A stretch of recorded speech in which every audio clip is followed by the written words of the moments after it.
Hello everyone, and welcome to today's webinar, How to Access Meaningful Information with Data Visualization. Today we are going to focus on how you can quickly enable decision makers with a better understanding of the complex data that's locked up in your system. We'll show you how you will be able to access and present information clearly and visually with SQL. Join us September 21st for our next webinar to learn how with SQL and SQL Web Interface you can provide business users with key information through a browser. My name is Stacy Jensen and I'm the Sales Manager for the Business Intelligence Division at Help Systems, and I will be your host for today's webinar.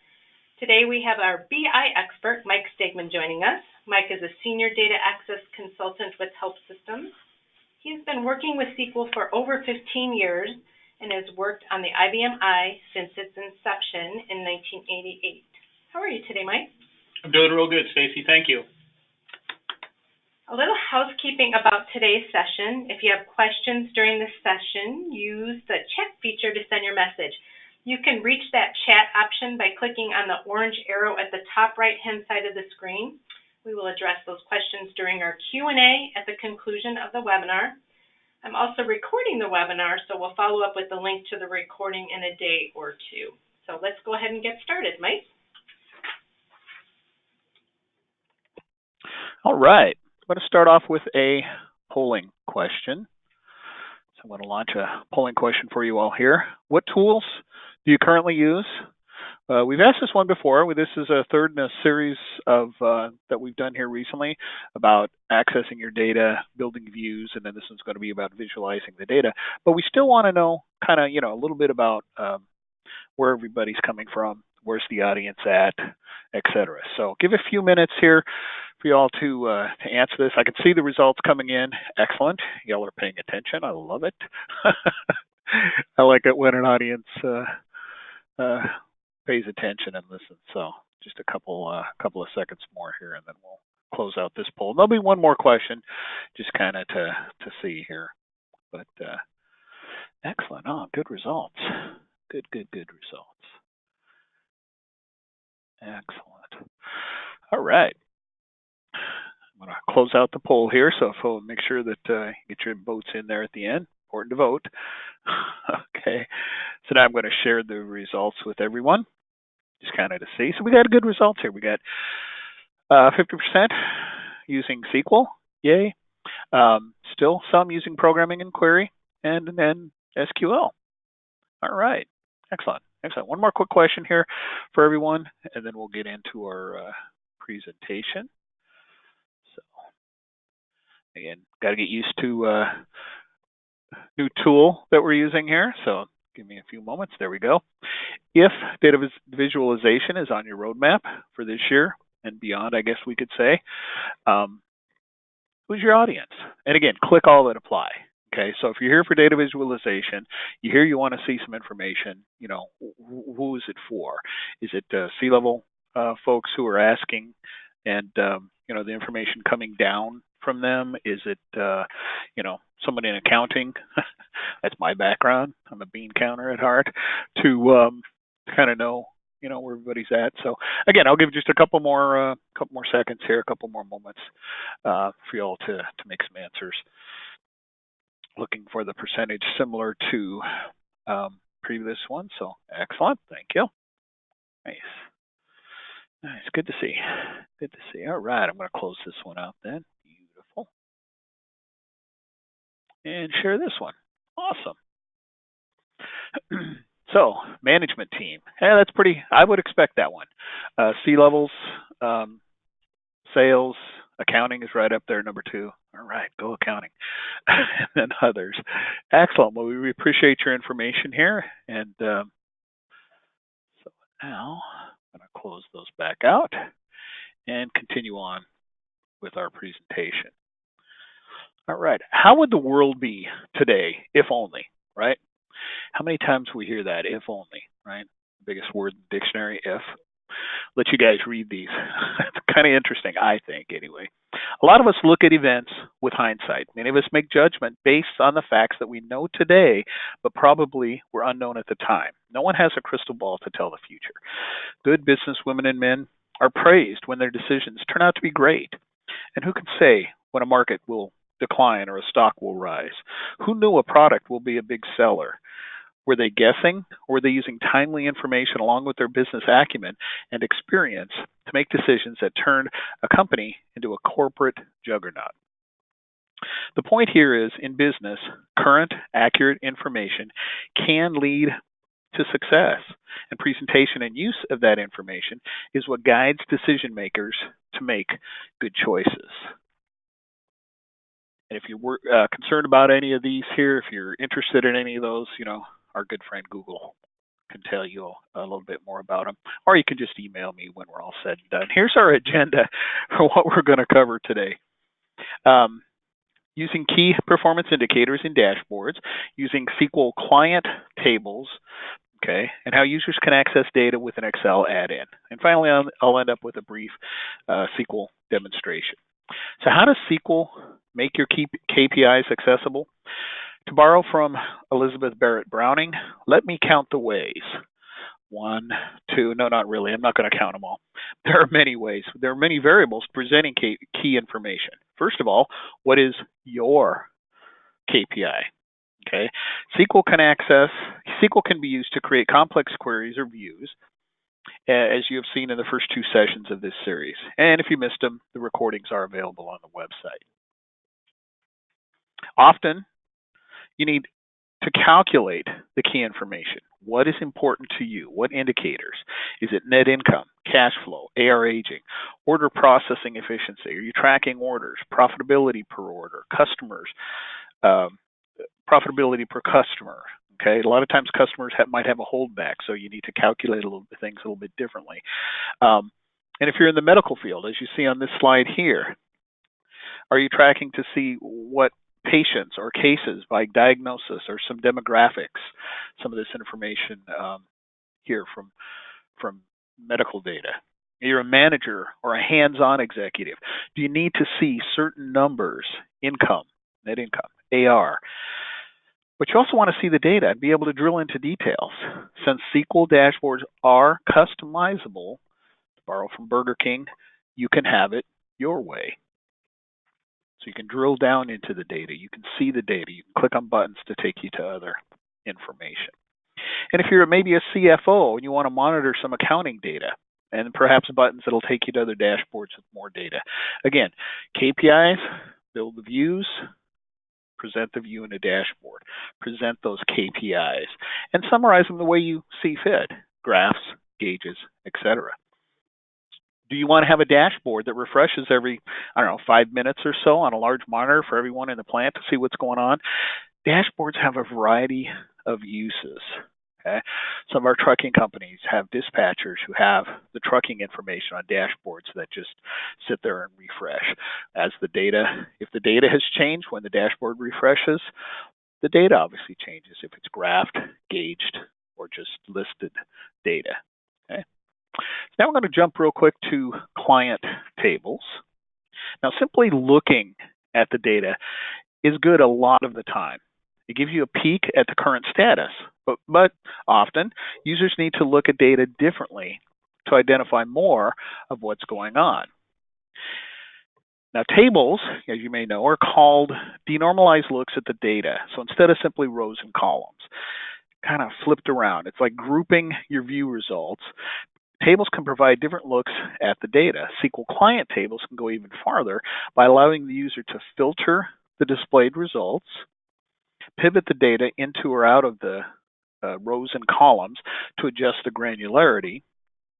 They can double-click on a cell to see what data makes up that cell, looking to uncover a story that the data is telling. Why is there a spike in one region?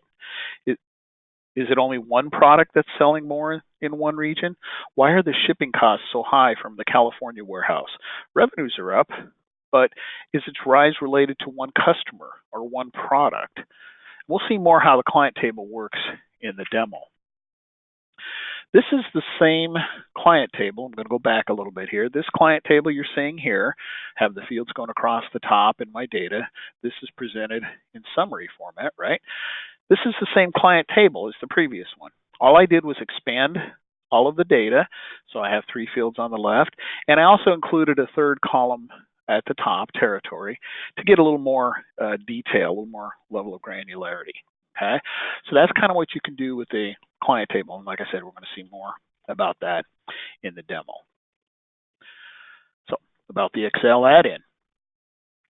Business users can input data from existing SQL views, host tables, and script views into Excel using the Viewpoint add-on. We've seen in the previous sessions how you can push data out from scheduled jobs. You can have the user interactively download it either from the results or from Viewpoint or the SQL Web Interface Explorer. Okay, but users who want to get the data into Excel and get the current data, they have the option here. So what you set up here is what you see here, a little add view. And when you save the references, every time you open it, new data is loaded. And if the view is prompted, again, we'll see this in the demo, but if it's prompted, they will be prompted. All right. I consider this, you may have heard me say this before, some of you, our fourth interface. We have our traditional green screen, which has been around since day one. Okay. We have SQL Viewpoint, which is our GUI interface. We have the browser interface, SQL Web interface. And again, I consider this our fourth interface. No design capabilities, but with the columns feature, you see the columns button there. The user can choose the columns, kind of like a template. All right. So I'm going to start up the demo here. I'm going to touch on these 3 areas that I covered in the presentation. I'm going to try to sprinkle in some extras as we go along. And as I said before, the power of any view or query is on the display when the business user can easily run it and has all the information they need to make an informed business decisions. Now, building dashboards is much more about aesthetics as it is about the data. It's as much, not more, but as much. Okay. Since dashboards are customizable, the placement, the color, the options, etc., all dependent on what the business user wants to see. So again, in the previous sessions in the series, we touched on building those powerful views. This will focus on building the dashboard. Now I'm going to change my share screen here, so bear with me. Again, trying to get used to new features here. Okay, one of the things that you can do when you're building a new dashboard is obviously go to the new tab within Viewpoint and go to Dashboard. You get a blank screen, a blank canvas, and you get to do it. But what I'm going to do here is I've built a template. Okay, I built something that has a little bit of things already on it. So I'm going to open it up in Design. I've set it up so not everybody can modify it because this is what I want. I have the logo coming in. It's coming from the IFS. When I run this from the browser, it can find it. And then I have a font that I have chosen for the title and then a place for the buttons. All right, so this is just kind of what I do. Now you'll notice the little buttons there. Those are optional to show or not show, but it helps you line things up. So right click, insert SQL object. Easiest thing to do, right? So your SQL objects have to also exist, right? So I'm going to go out and grab this income statement. First thing I'm going to grab. All right, so I'm going to build some KPIs onto my dashboard here. So the view runs. Now, in my example, I'm going to eventually hide this data. So it doesn't really matter where I place it, but I do want to get at it because I need the data on here. I've calculated net income in that view, and that's what I want to put into a gauge. So insert gauge, and I get a little gauge wizard. Got a variety of choices, the dials, thermometers, digital readouts, custom imaging. Okay, I'm just going to pick the traditional round gauge. Then it's saying, where's the data coming from? I'm going to select net income. Populates it right in there. Show the main value is an option, kind of like the odometer. You can even change the numbers up there to make them smaller and give you more real estate if you want. I'm not going to do that for time purposes here, but I could easily do that. You can also change the color of the circle that goes around. And in this case, because it's a gauge, I can make it, yellow, red, yellow, green, something like that, right? Color scheme. You got a lot of choices here. I like Black Forest. It reminds me of an old-time muscle car tachometer. So that gives me that kind of cool thing. Background white, so that's my default for the dashboard itself. Then I size and position my gauge. Now, got to label this, right? I got to put something out here. So insert text, and I'm going to call it net income. Yeah, I can type. Doesn't matter. What you type is what you get, right? So I'm not going to show the border because I want to kind of to blend in, and I can put it anywhere I want. I like to put it underneath my gauge. Again, it's really up to you. It's customizable. And I'm going to create a graph. I'm going to take this last column here, percentage differences between the budget and actual. Okay, there's my chart. So I highlighted the data, clicked the chart button, and again, I'm going to hide the data, so it really doesn't matter, but I do want to tweak this. So I went to Toolbar, and I want to make it keep it a bar, but I want to make it two-dimensional. Sometimes two-dimensional shows a little bit better in some of the browsers and screens that we've seen over the time. So I have my data. I can change things like title, background color, depending on what options that you're using. Now, for display purposes, I don't want the user to have to see this toolbar out here. So I'm going to go ahead and hide the data, position my graph, and then hide some things with the graph window. So I'm going to turn off the toolbar, it goes away. I can also hide the toolbar so the user can't print it or do anything like that with it, save it, right? It's just for display. And then I can even hide the border. I kind of like doing that with graphs. It kind of makes that blue border go away when it's displayed. I'm going to do another SQL object. This time I'm going to run the balance sheet. See if I can find it here. There we go.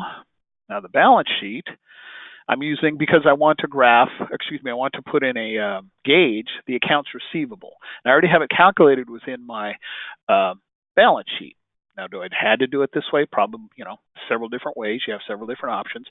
So I want to grab that one number there, that 474,000 number. So again, same thing with the previous gauge.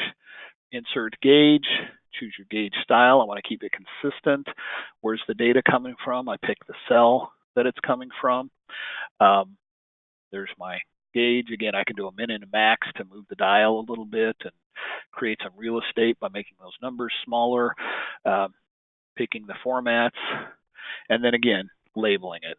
I'm a little bit particular because of my accounting background. You got to tell people what they're looking at, right? Even if the person you're building it for might be you, maybe somebody else will be looking at it later, so you want to know what it is. So yeah, I copied the one, so I didn't have to create a new one just to show you a feature, but I did want to change it. So 6 of one, half dozen of the other in this case, and then get the mouse up there, Mike. Come on, there we go. So now I have my label for that gauge, and I can go on and on with the gauges that way. Again, I'm going to hide that data because I don't really need to see it. All right. I'm going to add one more bit of information here, a different SQL view called my accounts receivable. I took my original accounts receivable, made a copy of it. This one has no totals on it. You can add your totals on it if I'm going to display the data. Okay, and I want all of the data here for my 30, 60, 90, and over 90. So I grab all the columns and I hit the chart button. Okay. And I go to the toolbar with this. I want to give myself a little more room here and go ahead and hide the data. If I need to bring it back for some reason, if I mess something up badly or accidentally X out of the graph, up in the toolbar at the top, there's hidden data and I can bring it back. But I'm going to keep it consistent with the two-dimensional. But I do want to stack my data here differently because now I want to group it by the 30, 60, 90 information and the regions. Okay, so I put it like that. Go ahead and click OK to my graph controls, hide the toolbar, hide the menu, and the border at runtime. So you can see how you can keep building on this. Whatever key data you want or need to see is out there ready for you. Okay, whatever you've built into your views. So I had that little label out there that said place buttons here, just to remind whoever's doing it to place a button. Now I'm going to go ahead and place a button. First, I have to label it. So I did a right click, insert action button. I'm going to put the balance sheet. I'm going to change the color of the button. The font, Verdana, that's my default. That's okay, but I do want to increase the size just slightly. I could have set that button up and copied it or did something different to it. And I'm going to do a balance sheet. Now, with the button, you can have it do a lot of things, including email, creating PC files. So when the user clicks on it, you can have it do something. I just want it to be displayed. Okay. So I click OK, and then it allows me to size, and position it. I created an empty text box. That's what the gray thing is over on the side, a little trick that I'll give Heath credit. Heath showed it to me, Heath Kath, if anybody knows him, in our organization here. So now I'm going to save this. You want to save it as an I object. Even if your users are going to run it from Viewpoint, even if it's just for yourself, you can back it up. You can secure it better. A lot of different reasons for saving it as an I. The biggest one, you can run it from a browser with SQL Web Interface. Okay, so I go ahead and save it. Now it's been saved, KPI 2, and I just realized I didn't change my header, my little text box, so I'm going to come up and change that. So you can see it says place dashboard title here. So what I'm going to do is just edit that and take that out and replace it with a title, Managers Daily KPI Dashboard. Okay, now because I typed a little bit more, I just need to make the box a little bit larger. There we go. Position it again. Perfect. Resave. Just hit the save diskette this time. Boom. I'm done. Now I have the dashboard created. I can run it from Viewpoint, but because I saved it as an I object, I can now run it from the browser. So now I'm jumped over here. I'm in the browser. I'm in SQL Web Interface. I'm going to go to the Business Intel library that I saved it in. There's KPI 2, and there's the dashboard. Now, if a user's running this and says, oh, can you change the color of the gauge? I don't like that. Well, all I got to do is go back to Viewpoint and do it. Here's my drill down into the data. So the dashboard button, the action button runs the balance sheet, sees the detail. Everything I have there works great. Now I'm going to jump into client tables. Okay, let me first position myself. I do this just so for those of you who aren't familiar with Viewpoint, hopefully you are. Some said they 50% used SQL. So I'm going to go find my SQL objects, right? In my example, starts with CT, just what we call them, client table. So here's the view that I'm using, right? It has a lot of data, a lot of rows, a lot of columns, which is kind of good. It's got a lot of information out here, right? It's pretty useful. Like I said in the PowerPoint, it can be, quite useful just seeing this data. And what I can do here is I can either open it from design or go right to new client table. I'm going to go ahead and open in design, just so you can get a quick look on what it might look like in design mode. My 4 files all linked together, all joined together. And now I can go to File, New, Client Table.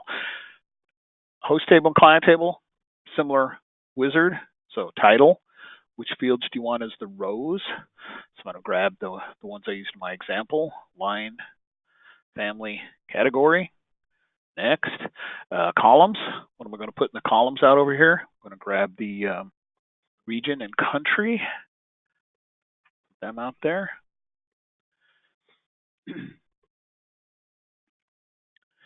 And then finally the fields. Let me find these fields real fast here. Here they are. Passed them right up. It's the amount sales and unit sales. Bring them in like so. Click finish. Now I'm in design. I can still tweak this if I need to. Maybe if I wanted to bring in more fields or less fields for granulator, I can make tweaks to it. I can add some highlighting for colors. I can do some different things if I needed to from within here. Now I'm not going to save this one because this is exactly like the one I've already built. So just for time purposes, exit out of that. Now I'm going to launch my saved client table. There it is. This is what a user sees in a client table. All right. The fields at the top are available to me even though they weren't in the table, and I can filter. So if I only want to see videos, take away the books and music. If I want to toggle and see everything but, there's a toggle button. Add them back. It's all right there. Again, I can filter off the fields at the top. I can drag them into the view. So if I only want to see online, let me just see the online information or everything but online. Let me toggle those out. And again, I'm as a user. I'm not in design mode. All right.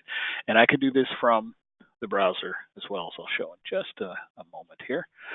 Let's get some more granularity. Let's bring in territory. Now, I know in my data, territory makes sense after region and before country. So I have Americas, North Americas, South America, and then the countries within the continents there.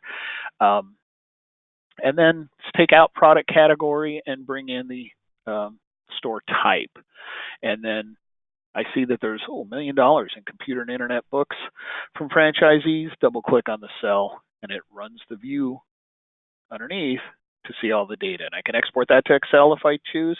I can also take the table itself and export it to Excel or HTML, or what's called a VPC, which allows me to look at this table exactly the way I've done it to you here offline. Okay, so I don't need to be connected. It won't be current data. It'll be static at that point, but I can take it offline and not have to worry about connecting VPN in or doing any of that. Now, this is what that table looks like when it's run from the browser. Okay, comes in all summarized there, but all I have to do is go up to the actions, and I can expand either all rows, all columns. Here I did all, and there's the detail. Excuse me. I can also move the fields around. I can filter on the fields. I can, expand and collapse. I can do a lot of that. Same thing I can do here. I can also do the en masse expand or collapse from the viewpoint side of the client table as well. So that comes in handy. All right.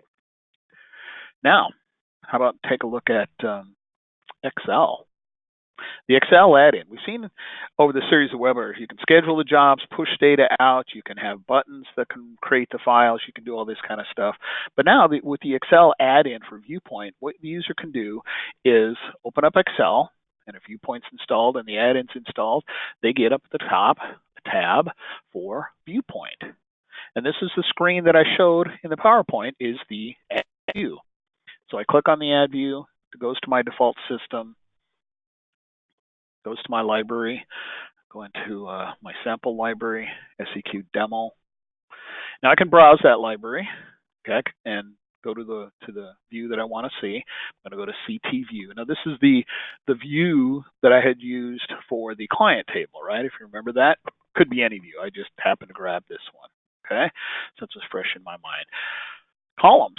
Maybe I don't want to see all this information in here, so I can click on the columns. Here's all the columns from the view. I can do a remove all and then start adding them one by one just to see the ones that I want. That's where kind of like a template.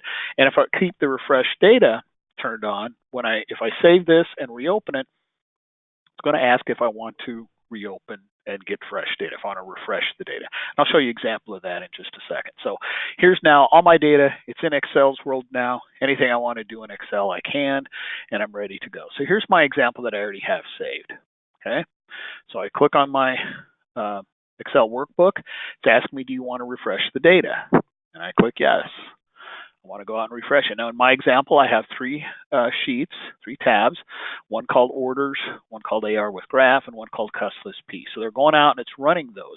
Now Cuss List P is prompted. That's the one you see in the background here. And it's kind of looking at the western states. I'm going to go out and grab the Midwestern states. So I'll grab Iowa, Illinois, Indiana, Minnesota, click OK, and I get new data. The total gets pushed down for the current balance due. The percentage of total calculation field is adjusted. The graph is adjusted. My AR has new data. And then the orders is just basically, I call it a data dump. It's just a big file because I built an Excel pivot table, yay, over that. So I can have my Excel open up and say, hey, go get that data. So when I open up my pivot table, it's all current, fresh data with that. Okay. So that's kind of what you can do. So we saw how fast and easy it can be to take those, to make the results out there for everybody to see. Dashboards can combine key data that you might need in one place, and it's empowerment that's making the information easy and flexible for your business users. They'll be relying less and less on IT for reports, and IT can be more productive. I kind of started to talk about that if IT needed to change something, easily make a change, and then the user just reruns the shortcut or whatever they're running it from. Okay, using SQL and the I together can provide peace of mind that every IT manager can see. So there's no doubt that SQL is a solution that has many advanced functions, more than probably you'll need and more than we saw today. Well put, Mike. So let's take a look at the questions that came in during today's session. If anyone still has a question or two, please use that chat feature and send it to all panelists. One more thing before we start answering your questions.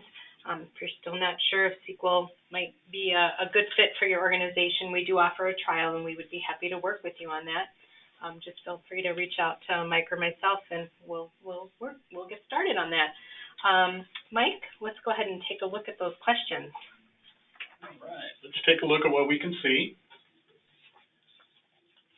First one I'm seeing here. Again, still trying to get used to GoToMeeting, yeah, a little bit different. Okay. Can this webinar be accessed later? I came in a little late and would like to view the recording. Yes, absolutely. Absolutely. We were recording it, so we'll send a link out to everybody who's registered, so no problem. So there's a question on the tabling feature, Mike. Does the tabling feature come with SQL? Absolutely. Everything I showed today, the dashboard, the tabling, the Excel add-in, everything comes with SQL. It's all part of the product. There's just a matter of loading it and training and getting it installed, and it's all part of your licensing. No change. Okay, there's one more here. Do you need to create metadata or special objects so you can access the data? Oh, absolutely not. No. In fact, there's another question related to that, how you access the web page. Couple different ways to access it. You don't need to create metadata. Use the HTTP server with the SQL web interface, and it goes through your Apache server and makes a right to connection to your SQL objects.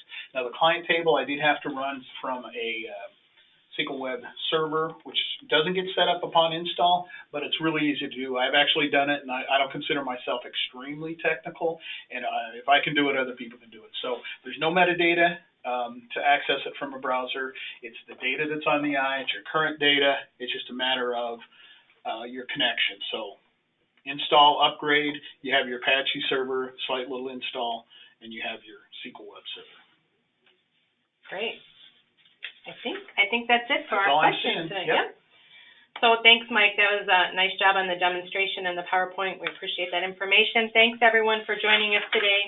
Really appreciate your time, and we hope you have a great day.